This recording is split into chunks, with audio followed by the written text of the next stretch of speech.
Extrait d'une confession d'un condamné à mort à son avocat. Je n'ai pas toujours eu cette capacité. Celle de voir les fantômes. Je n'ai été capable de les voir qu'une fois que j'avais commis mon premier meurtre. Je m'en souviens comme si c'était hier. La petite Laura. Elle était si mignonne. Les cheveux blonds, bouclés. Un visage d'ange, toujours souriant. Une adolescente qui croquait la vie à pleines dents. Je l'ai suivie, alors qu'elle rentrait du lycée, et je l'ai attrapée, dans le petit parc qu'elle traversait pour se rendre chez elle. Bien sûr, je l'ai violée, avant de l'égorger et de l'enterrer dans un coin de ce même parc. C'était mon premier meurtre, et j'avais quand même assuré parce que jusqu'à maintenant personne n'a jamais retrouvé son corps. Et c'est peu de temps après que je l'ai vu. Son fantôme. Il était transparent, silencieux. Il se tenait au pied de mon lit, et ne faisait rien d'autre que me regarder, avec un air inquisiteur. Bien sûr, j'étais mort de trouille au début. Je pensais qu'elle était là pour se venger, pour me hanter, ou bien me pousser au suicide, d'une manière ou d'une autre. Mais elle restait là, sans rien faire. Elle me regardait fixement, tout le temps. J'ai bien essayé de m'en débarrasser, avec du gros sel, de l'acier, comme dans les films, mais rien à faire, elle était intangible. Je ne pouvais pas la toucher, et elle ne pouvait pas me toucher.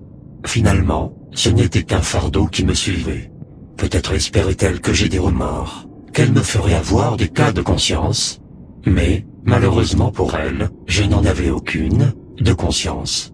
Au contraire, j'avais bien envie d'ajouter quelques fantômes à ma collection, donc j'ai commencé à chercher d'autres victimes. Comme cet homosexuel de 32 ans, que j'avais trouvé grâce à un site de rencontre.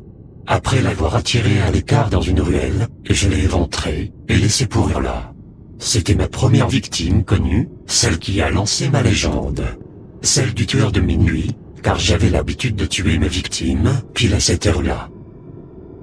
Comme prévu, en me réveillant, je n'avais pas un fantôme, mais deux. À côté de Laura, le fantôme de ma victime de la veille, avec la même expression sur son visage. Cette expression que j'allais voir sur de plus en plus de visages, car je n'étais pas prêt de m'arrêter en si bon chemin. J'ai donc continué à tuer, de plus en plus souvent, de plus en plus parfaitement. Et ma collection de fantômes grandissait de jour en jour. C'était presque une petite armée qui me suivait partout, en me fixant du regard. Ah, si les autres pouvaient voir ce que je voyais. Chaque visage était un hymne à ma gloire, à mon œuvre.